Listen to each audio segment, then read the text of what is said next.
Good afternoon, everyone. It is my pleasure to extend a warm welcome to each and every one of you to the 11th lecture, a short course on cultural linkages towards an Asian ideology. Today we are focusing on the LOTUS, the deepest fundamental universal Asian bond. The program for today is such that the lecture is scheduled for 45 minutes with a short break of 5 minutes, followed by a question and answer session. Allow me the honor of introducing our esteemed guest lecturer, Mr. Sanjaya Niramal. An award-winning director and screenplay writer, Mr. Niramal is a highly regarded film director, celebrated for his contributions to numerous documentaries, stage dramas, and teledramas. Among his notable works are films such as Rosa Kelly, Amy, Samara, Tuttiri, Swell, and Senior Sanjaya, to name a few. His cinematic creations have earned acclaim both domestically and internationally. Of particular note is his latest creation, Pran, 2022, a Sri Lankan trilingual drama film which holds the distinction of being the first film released in Sinhala, English, and Tamil languages. This remarkable achievement is a testament to Mr. Sanjaya Niramal's creative power.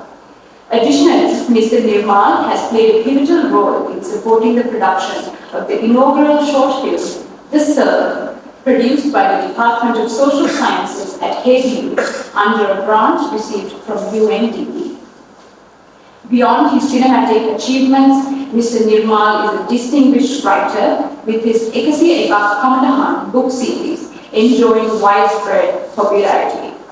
Sir, we are profoundly honored to have you with us here, and we warmly welcome you to deliver this lecture. Thank you. ඉමහත් ප්‍රේමයකින් ඔබ සෑම සියලු දෙනාම පිළිගන්නවා මේ මොහොත YouTube නාලිකාවට. කාලයෙන් හා අවකාශයෙන් නිර්මුක්ත වූ සියලු අන්තවාදයන්ගෙන් තොර වූ සියලු ධර්මයන් සහ සියලු සංස්කෘතීන් තුළ සැඟවී ගිය ධර්මය සහ යථාව සොයා යන්නා වූ ගමනට එක්කහුව වෙන ආලෝකයේ මිනිසුන් වන ඔබ සෑම සියලු දෙනාම ඉමහත් ආදරයකින් පිළිගන්නවා මේ මොහොත YouTube නාලිකාවට. අද අපි කතා කරන්න යන්නේ, අද අපි තේරුම් ගන්න උත්සාහ කරන්න යන්නේ, අද අපි බෙදා ගන්න යන්නේ, අද අපි එකතු වෙලා තේරුම් ගන්න යන්නේ සකල විශ්වයටම පොදු, සකල විශ්වයේම ආලෝකය නියෝජනය කරන්නා වූ මේ විශ්වයේ පහළ වෙච්ච ශ්‍රේෂ්ඨතම සංකේතය වෙන නෙළුම ගැනයි.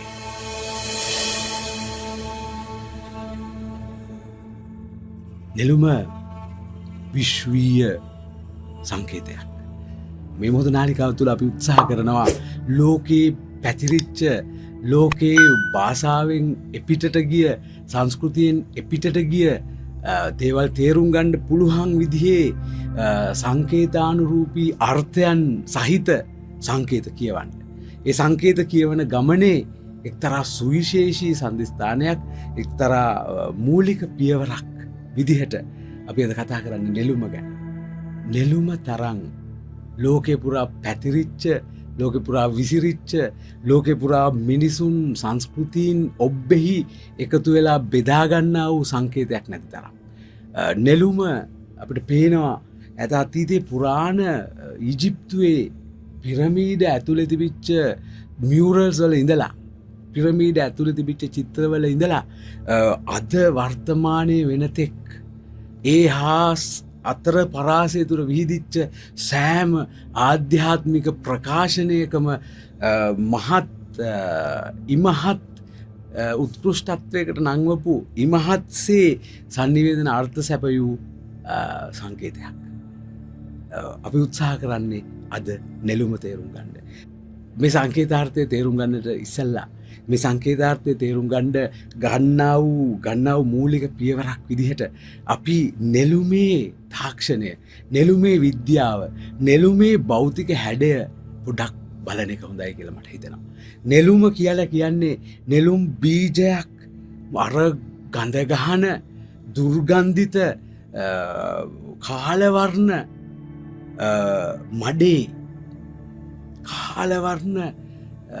මඩේ පතුලේ වැටෙන නෙළුම් බීජයක්.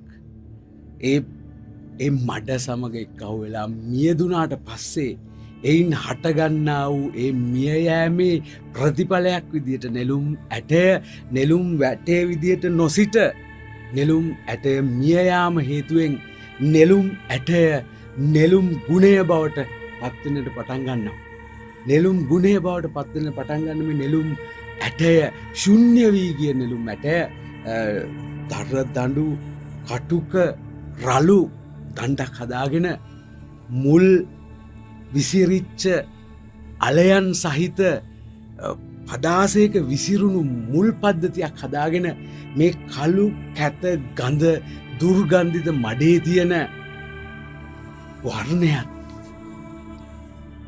දුර්ගන්ධිත මඩේ තියෙන සුගන්ධයක් උකහා ගනිමින් එය නිෂ්පාදනය කරමින් එය තමා ඇතුළත මඩෙහි ගිලීම එකතු පහදු කර ගනිමින් අර රලු නටුව මඩ තට්ටුව ප්‍රසාරු කරගෙන මඩ බොරදිය පසාරු කරගෙන පැහැදිලි දියද පසාරු කරගෙන දියෙන් ඔබ්බට ඇවිල්ලා මඩෙන් ඔබ්බට ඇවිල්ලා ඉරට අභිමුඛව දිය මත පිපෙනවා දියවත් මඩවත් වද්දානොගෙන මේ පෘථුවිය මත පිපෙන ඕන නෙළුම් මලක ස්වභාවය මේක. එහෙනම් මේ ස්වභාවයේ දරන නෙළුම ඇයි සංකේතාර්ථයක් පාවිච්චි කරන්න පුරාතනයේ ඉඳලා මිනිහා උත්සාහ කරන්න ඇත්තේ. එය සොයා ගැනීම එය හරහා ගවේෂණයක යෙදීම මේ දේව පුරාණෝක්තිවල ඉඳලා මේ අදවත්මන් විද්‍යාවට එනකං විසිරිච්ච මේ සංකේතාර්ථයේ අරුමය අපට එලිපෙහෙලි කරලා දෙන්න යනවා. මේ පෘථුවිය මත විවිධාකාර වූ සංස්කෘතීන්ට විවිධාකාර වූ ජාතීන්ට විවිධාකාර වූ වර්ගයන්ට විවිධාකාර වූ කුලයන්ට විවිධාකාර වූ ආගම්වලට මතුපිට පේන සංස්කෘතික මේ ප්‍රපංචයන්ට මේ සාධකේ පොදු වුණාම ඒ කල්චර්ස් වල ඒ සංස්කෘතීන් වල ඒ ආගම් වල ඒ වර්ගයන් වල ඒ කුලයන්ගේ අර්ථයන් මේ නෙළුමට සැපයුව නිසා මේ නෙළුම සංකේතාර්ථව විවිධ වර්ණගුම් වලට ලක් වෙලා තියෙනවා. අපි ඒක බලමු. අපි බලමු විවිධ කල්චර්ස් ඇතුලේ විවිධ සංස්කෘතීන් ඇතුලේ විවිධ ජනවර්ගයන් ඇතුලේ විවිධාකාර වූ අතිශයෙන් වෙනස් වෙච්ච සංස්කෘතික පසුබිම් අස්සේ ඒකමිතිකව යටිතලයේ උග්‍රතරම සංකේතයක් විදිහට තියෙන මේ නෙළුම කොහොමද මේ සංස්කෘතික කෑලි වලින් ගලවගන්නේ කියලා. එහෙම ගලවගන්න බලන්න කලින් අපිට සිද්ධ වෙනවා මේ නෙළුමට ලෝකේ විවිධ දාර්ශනික කලාප විවිධ ආධ්‍යාත්මික කලාප විවිධ ආගමික කලාප කොහොමද මේ නෙළුම අර්ථවත් කළේ කියලා. ඒ අර්ථයන් සමූහය බලපුවම අපිට පේන්න ඉඩ තියෙනවා. ඒ අර්ථයන් සමූහයේම එක පොදු ලක්ෂණයක් තියෙනවා කියලා. අපි බලමු ඊජිප්තුවේ අපිට දැනට හම්බෙන පුරාණතම නෙළුම පිළිබඳ රූපමය සාක්ෂි දරන ඇහැට පේන සාක්ෂි දරන ඊජිප්තුවේ කොහොමද නෙළුම වර්ණගුණේ. ඊජිප්තුවේ නෙළුම බොහෝ බල සම්පන්න දෙවිවරුත් එක්ක සම්බන්ධයි. උදාහරණයකට රා දෙවියන් හිරු දෙවියන් හා සම්බන්ධයි. හිරු දෙවියන්ගේ ස්වභාවය නැගීම සහ බැසයෑම. නැගීම සහ බැසීම. රාත්‍රිය දවල් කාලය. උදාව බැස්ම. එතකොට මේ රා දෙවියන්ගේ සංකේතය විදිහටත් ඔවුන් නෙළුම පාවිච්චි කරා කියලා පුරාණ ඊජිප්තු මිතලොජීස් පුරාණ ඊජිප්තු පුරාණෝක්ති අධ්‍යයනය කරද්දී අපිට තේරෙනවා.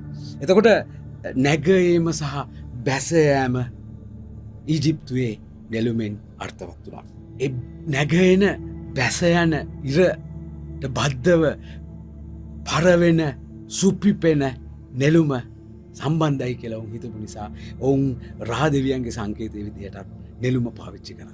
ඒ වගේම ඊජිප්තු පුරාණෝක්ති තුල අපිට පේනවා පුනරුත්පත්තිය යනුවෙන් ඔවුන් ඇදහූ පුනරුප්පත්තිය ලෙස ඔවුන් ඔවුන්ගේ එවාකට තිබූ මානව විඤ්ඥානයේ දියුණු තත්ත්වය හේතුවෙන් තේරුම් ගත්ත පුනරුපත්තිය පුනර් භවය නොවේ පුනරුපත්තිය මැවීම බලය ශක්තිය නියෝජනය කරන්නත් ඊජිප්තු ඇතුළේ නෙළුම ඔවුන් පාවිච්චි කරලා තියෙනවා. අපි දකිනවා ඊජිප්තු කාන්තාවන් ඔවුන්ගේ සරු බව උදෙසා දරු පල උදෙසා නෙළුම් අතදරාගෙන ඉන්න රූප.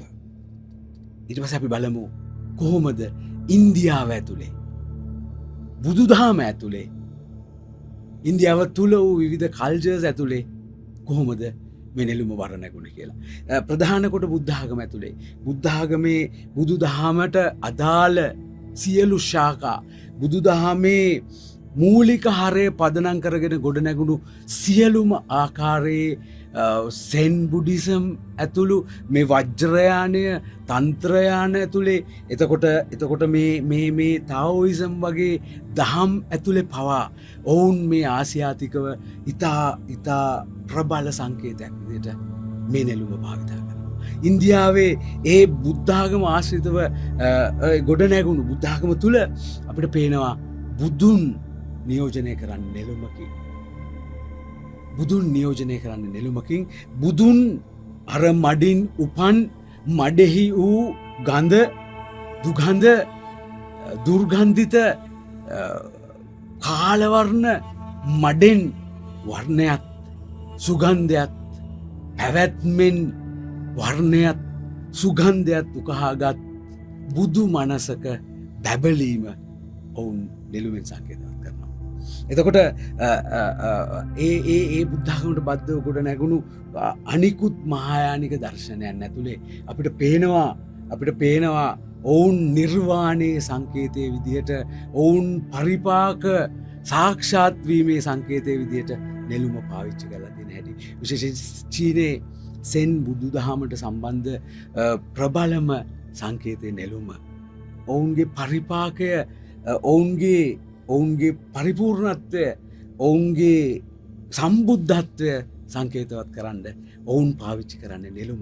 එතකොට එක පැත්තකින් ඊජිප්තුවේ අනි පැතින් ඉන්දියාවේ සහ ඉන්දියාවේ උපන් බුදුදහම ප්‍රමුඛ කරගත්ත විශේෂයෙන් ලෝටස් සූත්‍රය කියලා අපි හඳුනාගන්නා වූ මේ නෙළුම් සූත්‍රය ලෙස අපි හඳුනාගන්නා වූ මේ රචනාව බුද්ධ භාෂිතයයි සැලකෙන රචනාව ඉන්දියානු බසකින් සංස්කෘත බසින් චීන භාෂාවට වරණැගීමත් සමගම චීනය හරහා මේ මහායානික සම්ප්‍රදායන් තුළ නෙළුමේ ගුණය නෙළුමේ සංකේතයාත්මක සම්බුද්ධත්වයේ හැඩය පාවිච්චුවෙන් පටන් ගන්නවා අපිට පේනවා. ඒ වගේම නෙළුමට බද්ධ මඩින් පැවැත්මෙන් නික්මීමත් පැවැත්මට නතු නොවීමත් පැවැත්මට බද්ධ නොවී පැවැත්මෙන් එපිට පැවතීමේ සම්බුද්ධ ගුණය ගැන ඔවුන් නෙළුම ආශ්‍රිතව කතා කරනවා. ලෝටස් සූත්‍රය චීනට ගියයින් පස්සේ ඒ හරහා ගොඩ නැගුණු සියලු මහායානික් ධර්මයන්හි සියලු වජ්‍රයානයට සම්බන්ධ ධර්මයන්හි ගැඹුරු බුද්ධාගම ගැඹුරු බුද්ධ දර්ශනය සාකච්ඡා කරන ඒ හැම කලාපයකම නෙළුම සංකේතයක් විදිහට විසිරි පැතිරී තියෙනවා. ඒ හැම අවස්ථාවකදීම උන්ගෙන් සංකේතවත් කරන්නේ නිවන නැත්තම් එන්ලයිට්මන්ට් නැත්තම් සම්බුද්ධත්වය. ඊළඟට අපි බලමු කොහොමද හින්දු ධර්මය ඇතුලේ නෙළුම වරණගෙන්න පටන් ගත්තේ කියලා. හින්දු දහම තුල ශාස්ත්‍රීයත්වය සරු බව සහ රම්‍යතාවයේ අලංකාරය නියෝජනය කරන්න එක්තරා විදිහකට නෙළුම පාවිච්චි කරා කියලා අපිට පේනවා. ඔවුන්ගේ පද්ම පුරාණය වගේ ඉතා සුවිශේෂී ග්‍රන්ථ ඔවුන්ගේ වටිනාම ග්‍රන්ථ 18න් එකක් වෙච්ච පද්ම පුරාණය වගේ ග්‍රන්ථ පද්ම යන නම ලබන්නෙම නෙළුම නිසා. ඔවුන්ගේ ආධ්‍යාත්මික අර්ථකථනය එබැවින් නෙළුමට ලැබුණු අර බුද්ධාගමේ සේම බුදුදහම ආකාරයට නොවුවත් තේරුම් ගනු ලැබුවේ එහි ඔවුන්ගේ පරිපාක එළඹීම ඔවුන් සංකේතවත් කරා. ඔවුන්ගේ එන්ලයිට්මන්ට් එක, ඔවුන්ගේ සම්බුද්ධත්වය ඔවුන් හින්දු දහම තුළ නෙළුමෙන් සංකේතවත් කරා කියලා අපිට පේනවා. ලක්ෂ්මී දේවිය ලක්ෂ්මී බ්‍රහ්ම විෂ්ණු ආදි දෙවිවරුන් සම්බන්ධවත් විශේෂයෙන් විෂ්ණු දෙවියන්ව උපුල්වන් ලෙසින් හැඳින්වීමෙන්ම නෙළුමට සමකරමින් ඔවුන් මේ නෙළුමේ අතින්ද්‍රිය ගුණය, නෙළුමේ පැවැත්මට බද්ධන වූ ඉන් ඔබ්බෙහි වූ විවිධාකාර වූ සංස්කෘතික මානව තේරුම් ගැනීම් ඇතුළේ ලගුණත් ඔවුන්ගේ මහා පරිපාක එළඹීම ඔවුන් නෙළුමින් සංකේතවත් කරනවා අපිට පේනවා. ඒ වගේම සික් දහම තුළ සික් වරුන් අතර ඔවුන්ගේ ප්‍රකට ගුරුවරයෙක් වෙච්ච භායි ගුරුදාස් ජී මේ නෙළුම ඔහු කියනවා නෙළුම කියන සංකේතය ජීවත් වෙනවා කියන එක තේරුම් ගන්න හොඳටම ඇති සංකේතයක් බවට. ඔවුන් දෙවියන් අතර ඔවුන්ගේ තිබිච්ච සම්බන්ධය නියෝජනය කරන්නටත් ඔවුන් නෙළුම සංකේතාත්මකව පාවිච්චි කරනවා අපිට පේනවා. ඊට පස්සේ අපි බලමු ජෛනාගම තුළ, ජෛන දර්ශනය තුළ කොහොමද නෙළුම ඔවුන් තේරුම් ගත්තේ කියලා. ඔවුන්ගේ ජෛන දහම තුළ ඔවුන්ගේ මූලාචාර්යවරයෙක් වෙච්ච පද්ම ප්‍රභා ඔවුන් අර්ථවත් කළේ, ඔවුන් සංකේතවත් කරේ නෙළුමෙන්.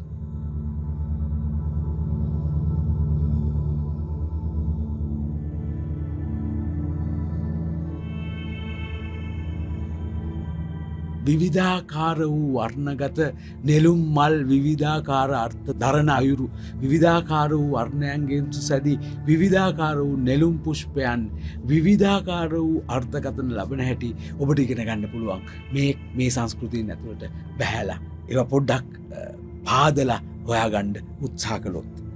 ඒ වගේම යෝගා තුළ ඔවුන් මේ ආධ්‍යාත්මික ප්‍රබෝධය, මේ ආධ්‍යාත්මික අවදිවීම, මේ ආත්මයේ මිදීම වෙනත් අර්ථයකින් කියනවා නම් කුණ්ඩලීනී වගේ යෝගා රහත්වුන් සාකච්ඡා කරමින් මහා පුතුලාර්ථයකින් ඔවුනුත් ඔවුන්ගේ පරිපාකය, නිබ්බානය, සම්බුද්ධත්වය ඔවුන් යෝග තුලත් නෙළුමෙන්ම අර්ථවත් කරනවා අපිට පේනවා. ඒවගේම ස්ලාම් ධර්මය තුළත් අපිට පේනවා ඔවුන් සංකේතාර්ථවත්ව නෙළුම පාවිච්චි කරන විදිහ. ඔවුන්ගේ උත්කෘෂ්ට උත්තරීතර දේවත්වය ඔවුන් සංකේතාත්මකව ඉදිරිපත් කරන්න නෙළුම භාවිතා කරනවා යම් අවස්ථාවලදී අපිට පේනවා. ඒ වගේම ප්‍රොෆට් මුහම්මඩ් ගැන, දිවැසිවර මුහම්මඩ් ගැන කතා කරනකොට උන්වහන්සේ නෙළුමේ හැඩයගත් ආසනයක සිට කළ භාවනාවක් පිළිබඳවත් අපිට යම් ලිඛිත සාක්ෂි සාධක මතුවෙනවා. ඔවුනුත් ස්ලාම් ධර්මය තුලත් නෙළුමට දීලා තියෙන තේරුම මේ කියන ලෝකෙන් මත්තේ ඔබ්බෙහි වූ මහා පරම සත්‍ය පිළිබඳ සංකේතාර්ථයක්. ඉස්ලාම් ධර්මය තුලත් ඔවුන් නෙළුමෙන් ඉදිරිපත් කරන ආකාරය අපිට පේනවා. ඒ වගේම අනිත් පැත්තෙන් ක්‍රිස්තියානි ධර්මය ගත්තාම ක්‍රිස්තියානි ධර්මය තුලත් මේ නෙළුම පාවිච්චි වෙන විදිය අපිට අතීත සාධක අධ්‍යයනය කරද්දී පේනවා. මූලික තේමාවන් විදිහට පවිත්‍රත්වය, අනිත් පැත්තෙන් විශ්වයේ මැවීම සංකේතවත් කරන ඔවුන්ගේ මුනිවරයා වූ, ඔවුන්ගේ ශාස්ත්‍රවරයා වූ ජේසු නියෝජනය කරන්නත් නෙළුම සංකේතාත්මකව සමහර තැන්වල පාවිච්චි කරන අපිට පේනවා. ඔවුන්ගේ කතාවේ මිය යන ජේසුතුමන් දින 3කින් නැගිටීම, ඒ උත්ථානය ඔවුන් නෙළුමෙන් සංකේතවත් කරනවා කියලා අපිට පේනවා. ඒ වගේම ඔවුන් එයට තවත් චමත්කාර ජනක අර්ථයක් සපයනවා. නෙළුම් පිපෙන්නේ හිමින් ගලන දියේ. නෙළුම් පිපෙන්නේ නොගලන්නාසේ ගලන්නා වූ දියේ. නෙළුම් පිපෙන්නේ ඒ නිසල දියේ. මේ නිසල දිය ඔවුන් සංකේතාත්මකව ඉදිරිපත් කරනවා ආධ්‍යාත්මිකත්වය කියලා. ඉතා සෙමින් චලනය වන මෙද්දිය ආධ්‍යාත්මිකත්වයට සමාන කරන ඔවුන් ඉන් ඒ මදවේගය තුළ ඒ නොගැලීම තුළ පිපෙන්නා වූ අත්කරගන්නා වූ පරිපාකය නෙළුමසේ ඔවුන් අර්ථවත් කරනවා. ඒ ඉතා ගැඹුරු අර්ථයක් එයත් ගැඹුරින් අධ්‍යයනය කරපුවා අපිට පේනවා. ඔවුනුත් ක්‍රිස්තියානි ධර්මය තුළ ඔවුනුත් නෙළුමෙන් සංකේතාත්මකව ඉදිරිපත් කරන්න යන්නේ එන්ලයිට්මන්ට්මයි සම්බුද්ධත්වයමයි කියලා අපිට අන්තවාදයන් පොඩ්ඩක් එහාට මෙහාට කරලා ගලවලා ඔය සංස්කෘතික එක වර නැගුම් වලින් කිලුටු වෙලා තියෙන ගතිය සෝදා පහදලා ගත්තාම මේකේ මූලාර්ථය මෙහි ගැඹුරුතම අර්ථය සම්බුද්ධත්වයමයි වගේ අවබෝධයක් අපිට ගන්න පුළුවන්. ඔවුන් සංකේතයක් විදිහට නෙළුම තෝරගන්නේ මේ සංස්කෘතීන් ඇතුලේ භාෂාවෙන් කිලුටු නොවි මේ අර්ථය ප්‍රකාශ කර ගැනීම උදෙසාමයි. සංකේත ලෝකය ඉතිහාසයේ සංකේත හොයාගන්නේ මතුපිට සංස්කෘතික වෙනස්කම් කුමක් වුවත් මතුපිට සංස්කෘතික වරණගීම් කුමක් වුවත් ඒ සංකේතයේ විද්‍යාව ඒ සංකේතයේ පැවැත්ම ඒ සංකේතයේ ස්වභාවය මයි ඔවුන් නෙළුම සංකේතවත් කොටගෙන මුළු මහත් පෘථුවියෙන් අඩකට අධික ප්‍රමාණයක විසිරී පැතිරී තියෙන ප්‍රජාවක් බෙදා හදාගෙන තියෙන්නේ. ඉතින් අපි උත්සාහ කළොත් විවිධ තේරුම් නෙළුමට දුන්නට මේ සංස්කෘතීන් ඇතුලේ නෙළුමේ ගැඹුරු පණිවිඩය වැසෙන තරමේ පවා සංස්කෘතික ඇඟලුම් නෙළුම මත හෙළුවට අපි නෙළුමේ විද්‍යාවයි ඔවුන් නෙළුම සංකේතවත් කරමින් බෙදා හදාගන්නේ කියන කාරණාව තේරුම් ගත්තොත් අපිට තේරෙනවා අපේ නෑකම. මුළු පෘථුවිය පුරා විසිරිච්ච මිනිස්සු වන අපේ නෑකම. මේ කුමන ආකාරයේ වූ ධර්මයන් ඇතුලේ වුව ඔවුන් බෙදා හදාගන්නේ එකම පරිපූර්ණ පරිපාක යථාවක් බව ඔවුන් මේ නෙළුම නැමැති සංකේතය සංස්කෘතික පසුබිම් ඔබ්බෙහි සංස්කෘතික කිලුටුවීම් ඔබ්බෙහි සංස්කෘතික වෙනස්වීම් යට ගැඹුරෙහි දියමන්තියක් වගේ තියෙන ආලෝකයේ ප්‍රභවයක් වගේ තියෙන සම්බුද්ධත්වයමයි නෙළුමේ විද්‍යාවට බද්ධ සම්බුද්ධත්වයමයි මේ සියලු මානව වර්ගයා බෙදා හදාගෙන තියෙන්නේ. නෙළුම අපි සංස්කෘතියෙන් ගලවගෙන සංකේතාර්ථව කියව ගනිමු. එවිට අපි මේ බෙදලා තියෙන කොටු ඇතුලේ තියෙන වෙනස්කම මේ අපි එක පුංචි ලෝක හදාගෙන රණ්ඩු සරුවල් කරන එකේ මෝඩකම අපි එක යට ගැඹුරු බැඳීමක අපි එක යට ගැඹුරු අධ්‍යාත්මික අත්දැකීමක නෑදෑයෝ කියලා අපිට තේරෙනවා. මෙයයි මේ විශ්මය ජනක නෙළුමේ ආශ්චර්ය. ඉතින් මේ මොහොතේ වන්නට මේ මොහොතේ සිටින්නට කාලයෙන් අවකාශයෙන් විනිර්මුක්ත අන්තවාදයෙන් තුර මේ මොහොතේ අපහාර දෙන්නට ආරාධනා කරමින් අපි අදට සමුගන්නවා. නැවත අපි ඉක්මනින් මුණගැහෙමු. බොහොම ස්තුතියි. ඒත් මේ පවතින සකල ආගම් දර්ශන නිකායන් විවිධ සංස්කෘතීන් අපිට යෝජනා කරනුයේ මඩෙහි වර්ණය වූ හෙයින් මඩෙහිම එබී වර්ණය සොයන්නට මිස මඩෙහි සුගන්ධය වූ හෙයින් මඩෙහිම එබී සුගන්ධය සොයන්නට මිස නෙළුමේ විද්‍යාව හසුකර ගැනීමට නොවන බව ඔබට පැහැදිලි නොවන්නේ කෙසේද?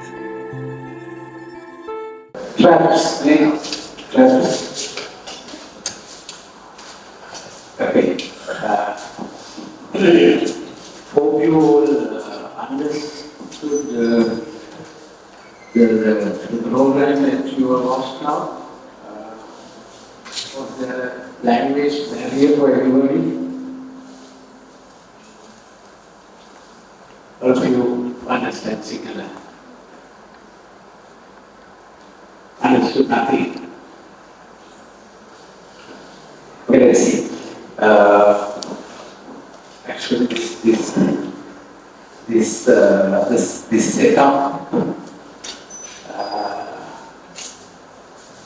setup, the way we are seated, the setup is not that familiar to me.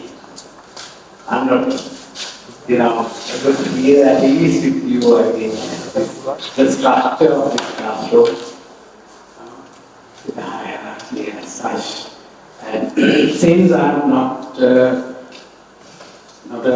teacher, I'm not a professor or anything like that.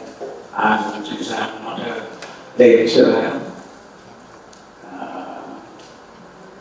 all those creative dramas and films are not that, they are not that the level either. And I have no education or qualifications or background to be a as this, to talk to you in an academical manner. I don't have this academical background, and I think that is why I feel bit, not that ease, with the structure of the classroom. But I hope you will be, your cooperation, with your moods, the way that you participate to this. I hope that you will all help me to create an easy environment here to know something, We are going to learn something today. We are going to study something today. You all are going to know something today. I mean, what are we going to discuss today, as you all know now? What is our theme? What is our topic? What are we going to learn today? I mean, at least the student should know at least what he or she is going to learn. I mean, we should know what we are going to learn today, to know that. If you are here today to learn something that we don't know, now you don't know what we are going to learn. Even though you think that we are aware of what we are going to learn, if we are all seated here to learn something, the thing that we are going to learn today, we don't know. You don't know. Agree? Agree? I need your live participation here because we are going to learn something. We are going to explore something. As that is mentioned in the topic, exploring something. Exploring what? We are going to explore something. What we are going to explore? What? The cultural. What is there as the heading of the notice that you all received? Cultural what? Cultural linkages. What is their cultural bonds? Exploring the cultural bonds of Asian cultural bond. We are going to explore something, we are going to know something. What does it mean to know something? What does it mean? You all are students now. How long have you been, studying? How many years have you all been students? How many years now? You from the kindergarten up to now, how many years have we all been studying? How many years? How many years? How many years have we wasted on knowing this thing called education? At the end, at the end, this is that we have not learned anything. How many years have you all spent on studying? How many years? 10? 10? 10 years? How many? 18? 18 years. 18 years to study. You will have to spend 18 years to study. What do we do?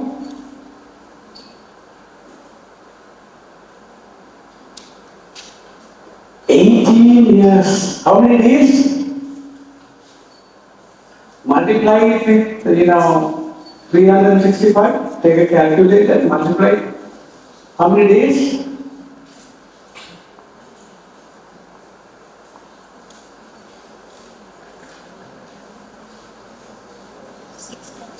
How many days?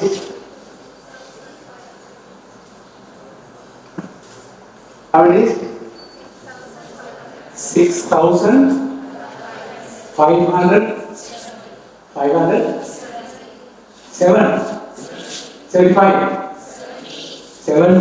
6,570 days we have to spend on our studies. How many days do we have to live? Or together, how many days? Multiply it by 80. 365 into 80. How much? 22,000. How much? Explore this, explore. At least explore the days that you have to learn. Keep exploring to yourself. How many days do we have? 2,000 to 22,000. Somebody please stand up and say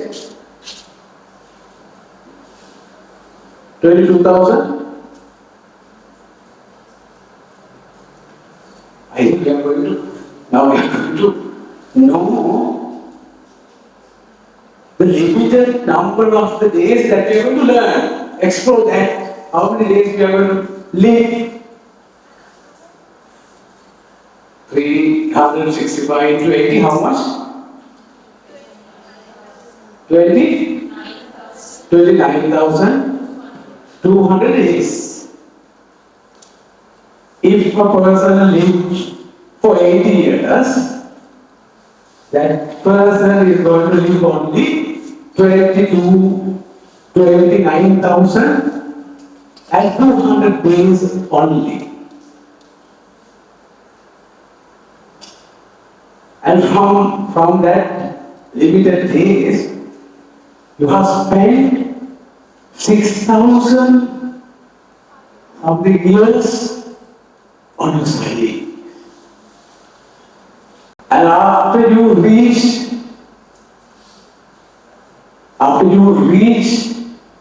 a certain qualified level, then you are going to spend the other days of your life to what? To work. To work in somebody's office somewhere. Or to work in a mission of somebody else. At least 20 years from that, you are going to work. Out of that 29,200 days. Have you ever sat somewhere and, reflected on this? Have you ever?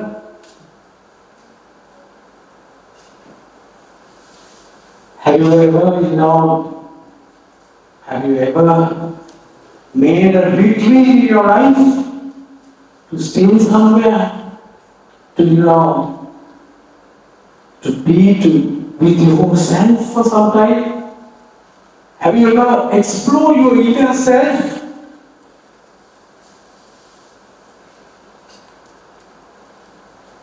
The ultimate aim of education should be what?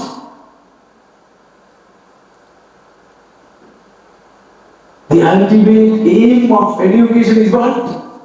What do you think? To find a job.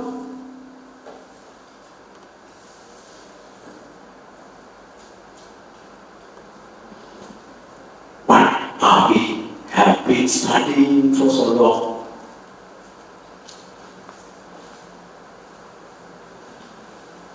The only thing that you all realize at the end of these 80 years is that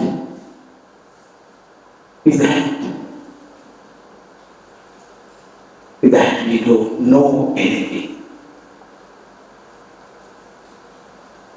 For full level, we have been studying like 8 subjects, and that became 3 or 4 at the next level. Now, then it became 1 at the next level. And at the next level, it will become a book. And then at the next section, the other section, and the other step is to go deeper into a chapter from a book. Even if you still want to go further, you have to dig into a word of the subject that you have been studying to realize that knowledge is not solid.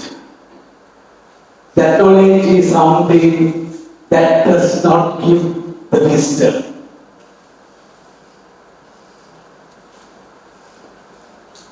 Ask from anybody who have climbed the pinnacle of the educational system. Ask him, but do you know anything?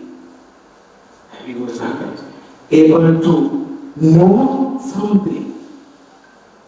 He will tell you, the only thing that I have learned is nothing can be known. Nothing can be known. Why? Nothing can be learned, studied. Why? Nothing can be communicated. Why? Because of the limitation of the language. The language, the knowledge is limited in a language. The knowledge is limited in a language, which is false. Because the language is based on false concept of time. The notion that tells us that there is something called time, which is false. The language is based on the time. See, only the time can be communicated in language.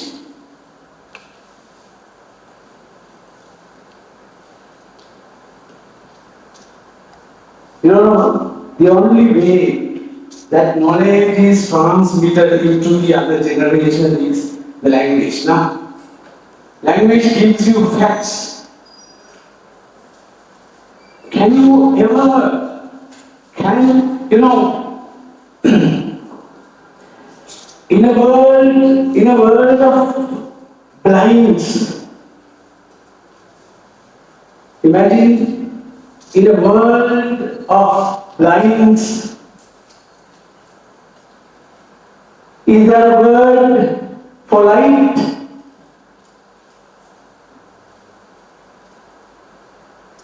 In a world of blinds, is there a word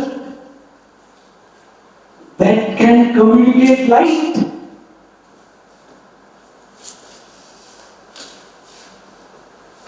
Do they? Do they?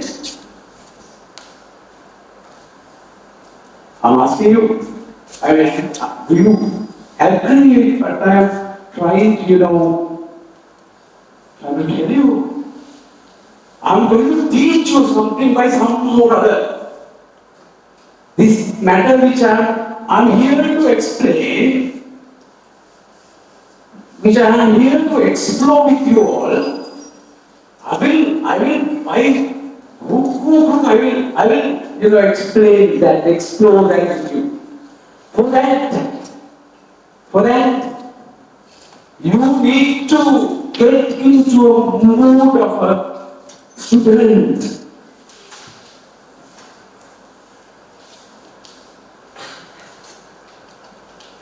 The mood of the student is, since this subject matter that we are discussing today is that could not come in an exam paper.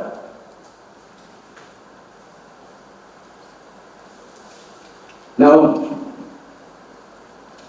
you may at the end, you may feel that you have not learned anything from this 45 or 1 hour. You may feel that, because my purpose today is not to teach you anything, but to explore something with you. Since, do you agree with me when I say the language is the most, the weakest tool of communication? Do you agree with me when I say that? Have you ever thought of that in that point of view? Do you all agree with me?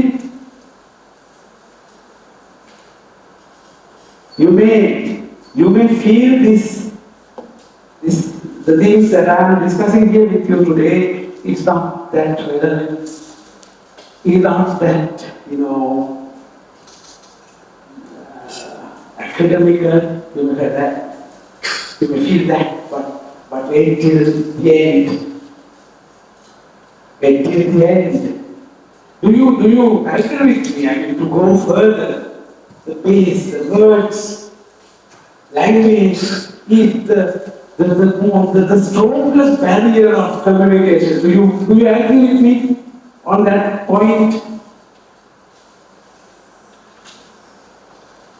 Or it's not something that's relevant to you? Is it? When I say the language is the weakest tool of communication, do you agree with me?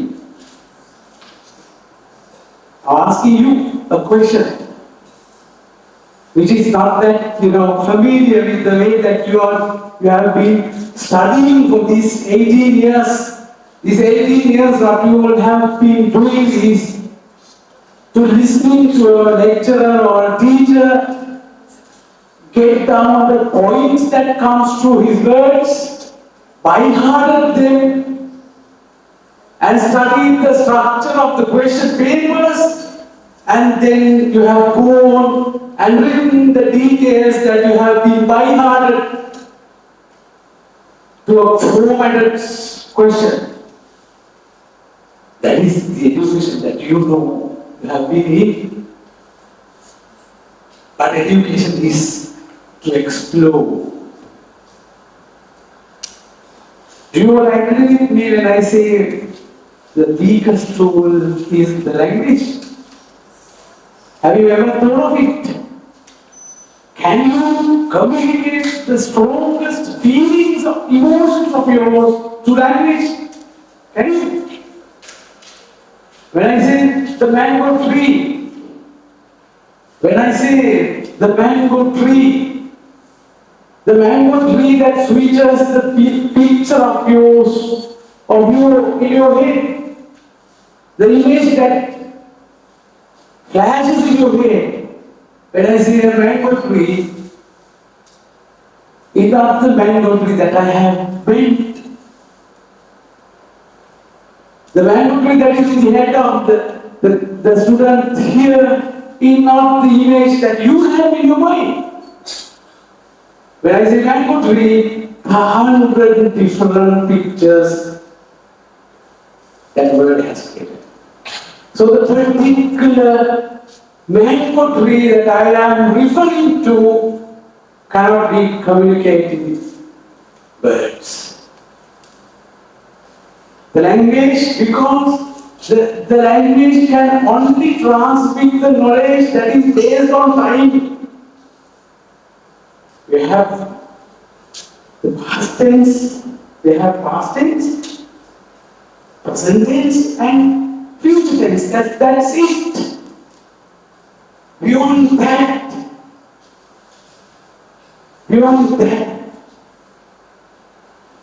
within the framework of the time, I mean, something other than that cannot be communicated through the language, and only about myself, which is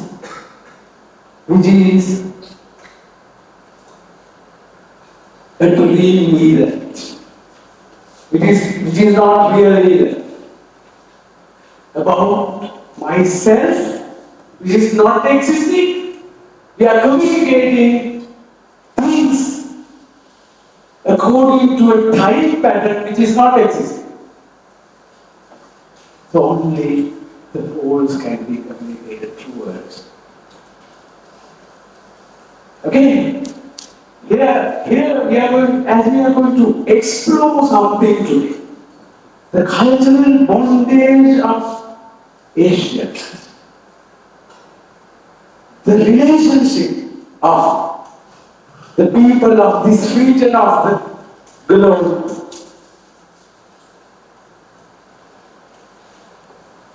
The friendship, the fundamental foundation of the people who are living in this region, I mean, all the globe.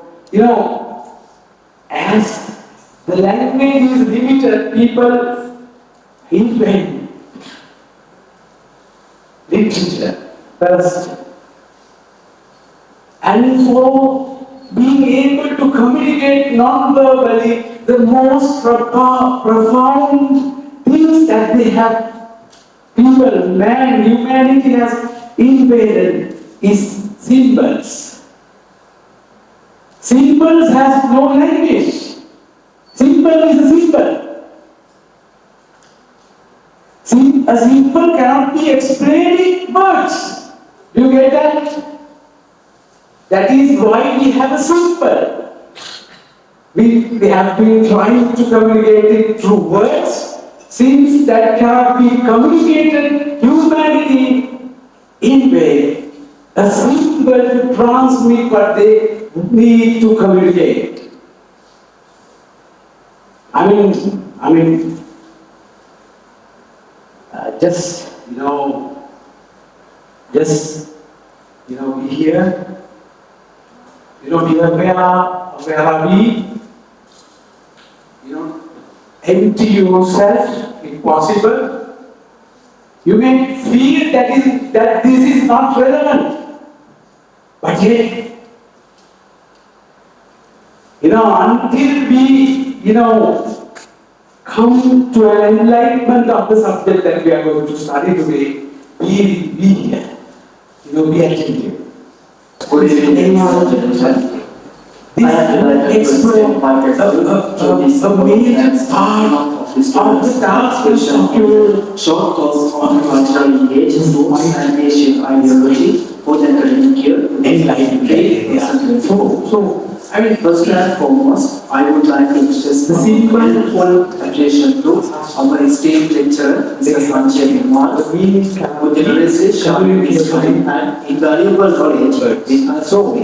What is the symbol we are dealing Sir, with? those introductions to this course is a true and we are profoundly grateful. I would also like to extend a few thanks to Dr. Hemant and the Chief of Islam and the Department of Social Sciences of Kenya, who was able to bring these enlightening lectures together. Last but certainly not least, I extend our appreciation to the participants from our university who joined us for this event. Your active engagement has not only made this lecture a resounding success, but has also provided you with valuable insight into the topic of the law. Because The needs is a symbol which communicates something that cannot be communicated to words. Due to Mr. Sanjaya Niramal for his Because why? Because his marks, his second consecutive year. the LOTUS is a symbol which symbolizes something that cannot be communicated to language. What is the symbol? The time and effort you have invested. What is the meaning of a symbol? Our education. How do we understand a symbol? Symbol is something that expresses something that cannot be transmitted, communicated in a language. Now, understood? Understood? Do you know blind balls? Have you seen blind balls? Blind balls, have you seen blind balls? Blind ball, you already blind ball. Don't make your faces like blind balls.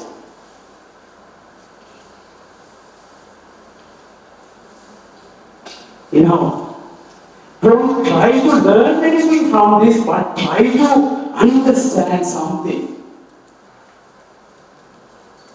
At least try to understand that there are things that cannot be communicated in language. At least know that. Even that cannot be known in language. Try to understand the area that I'm touching here.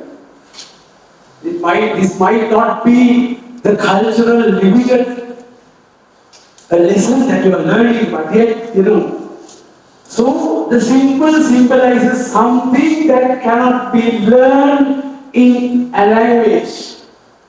What does the symbol symbolizes? I have shown you the video clip that we watched. The beard from the ancient Egypt to Christianity to Islamic, can you all sign that later? Can you all sign the file? Can you do that later? After this? Since I'm on the page, as I said, I'm just sharing the things that are, incompletely, emerged here, from what you all want to know. I stand here as a tool that you will learn that through me. So the disturbances might, since I'm not a teacher, I'm not teaching anything academic. So, you don't disturb this vibe here with files and all. That can be. We only have 45 minutes. I don't know how. We have 15 minutes to explore this point that we have gathered to explore. We will have 70 minutes. So, the symbol communicates something that cannot be communicated in words. So what that message is? What should be the question that you should ask from the audience, from me? When I say this, that we are going to learn something that cannot be transmitted in words, what should be your question is?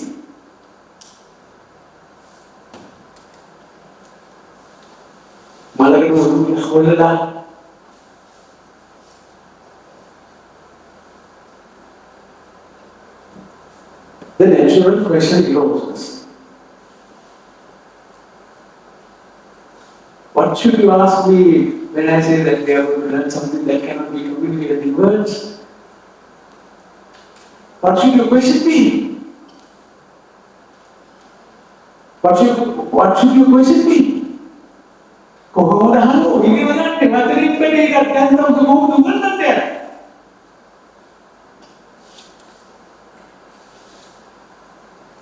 Isn't that? Isn't that? Huh? Huh? Isn't that?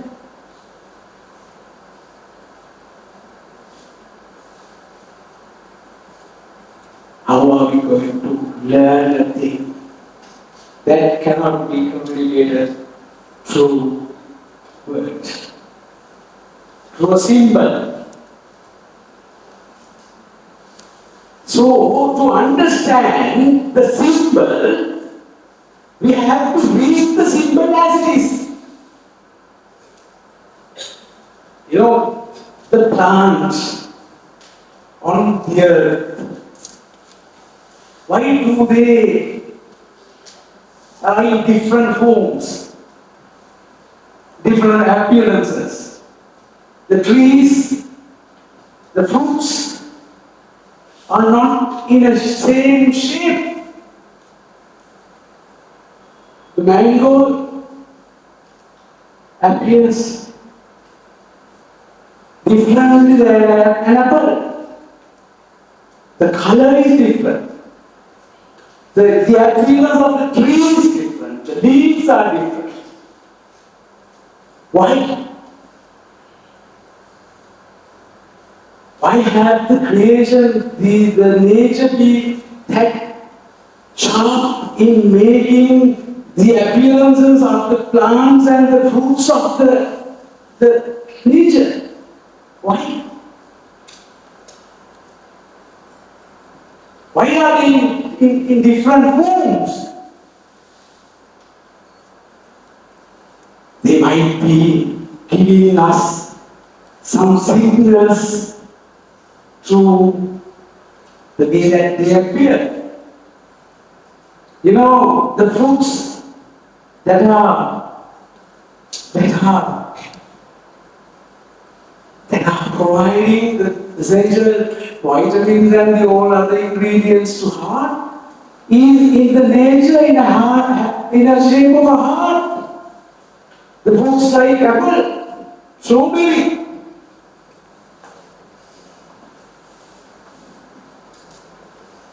The kidney beans are good for your kidneys. The snake is a kidney. You know the containers. The containers in nature that are, good for your brain is in a shape of a brain like broccoli. Goma.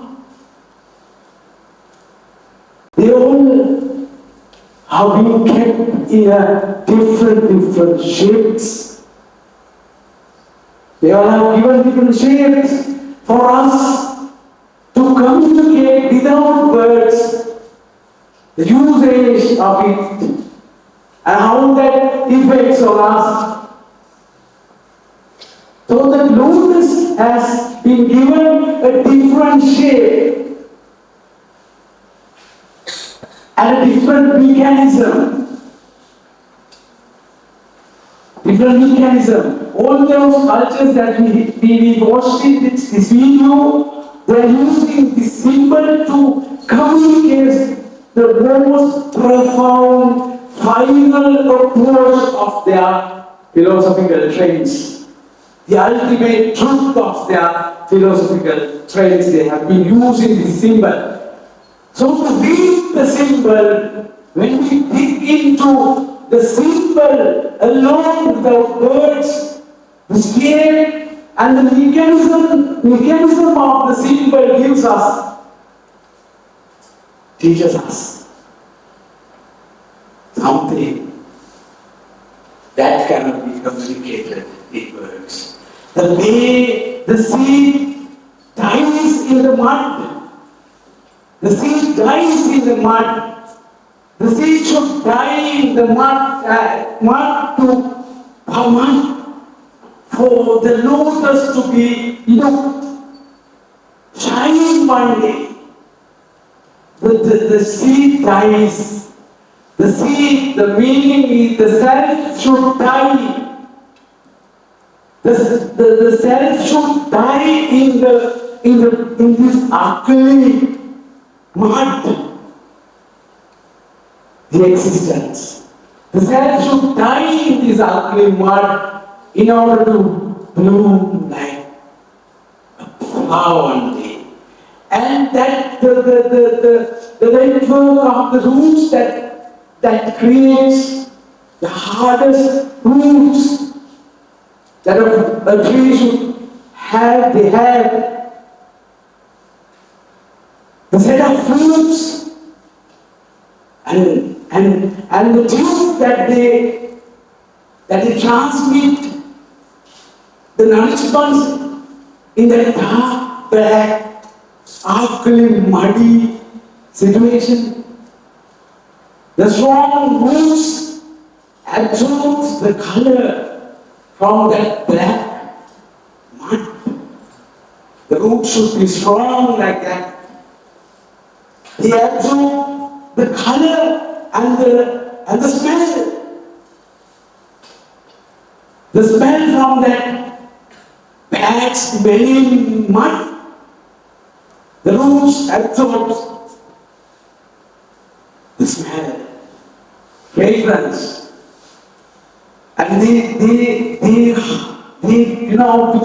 with a difficult process, a hard process, they transmit that through the mud.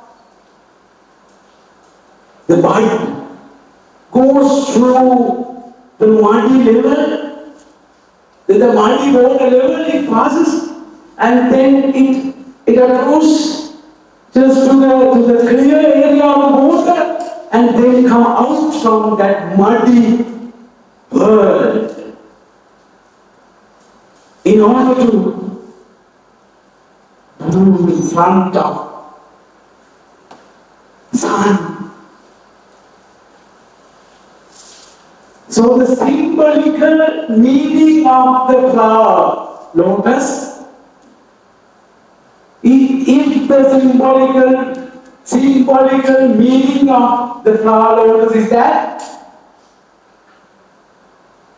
is the message that all these cultures have been transmitting through the symbol of the lotus. So, in the deepest level, in the heart of all these culturally designed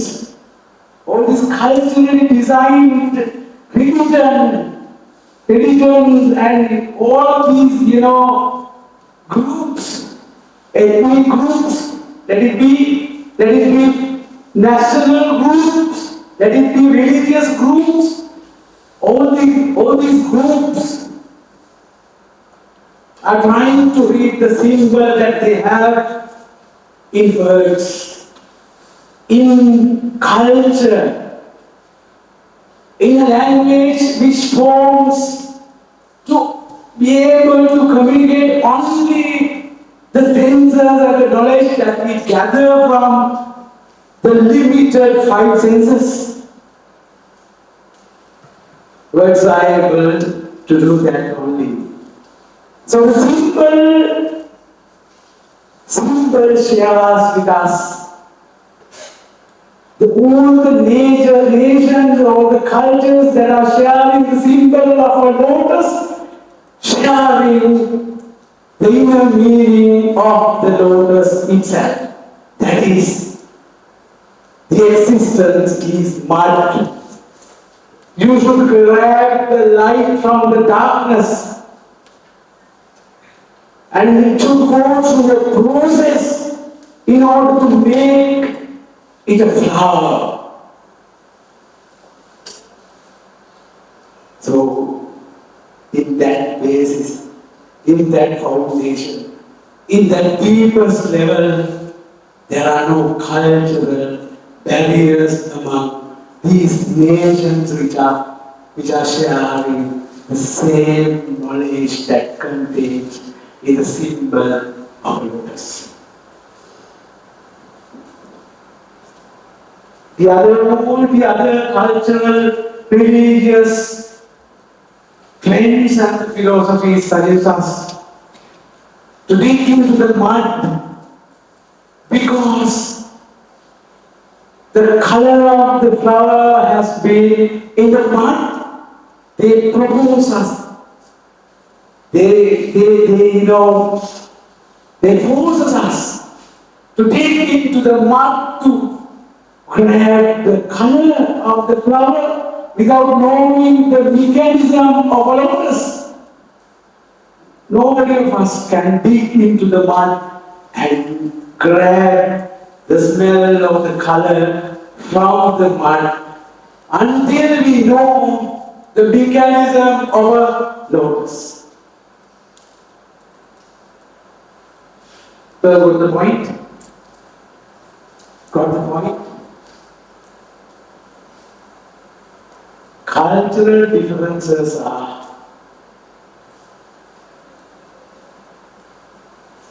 they always create chaos. Cultural differences, they always create chaos, conflict, judgment.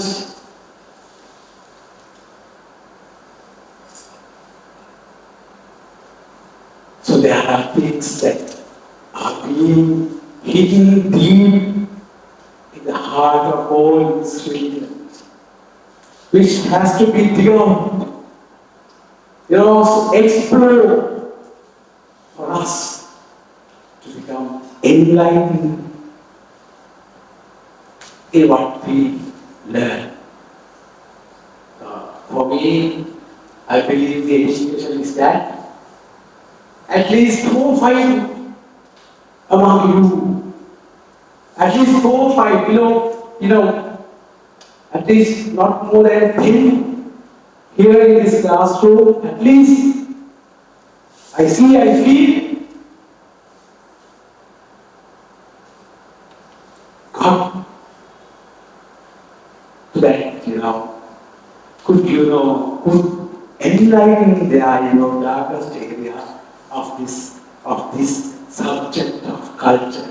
We are learning culture in a cultural way. We should look at the culture in a philosophical way. So down beneath this cultural darkness, there is a light among the humanity, the light that shares with the symbol of lotus. That is the muddiness and the darkness of the existence, and the way that somebody should transmit his self through this muddy darkness into a light.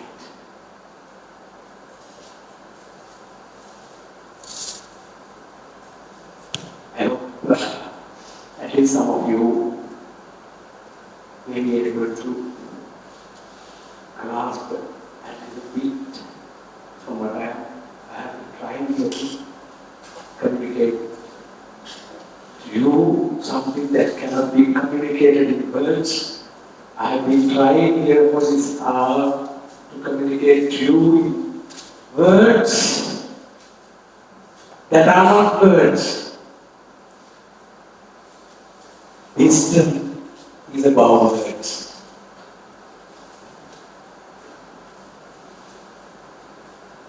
And that exploration would create no knowledge in you, but a bliss in you, but a joy in you, but a happiness in you, because if somebody is able to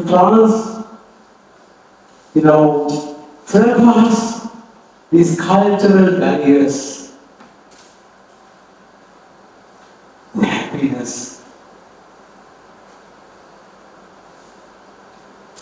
appears. Knowledge is something heavy, but the wisdom is something light. Light as a feather of a bird, which creates only bliss and happiness. Okay? The time that is given to me is over. Hope my poor attempt here would at least transmit a bit what I was trying to communicate. Thank you very much.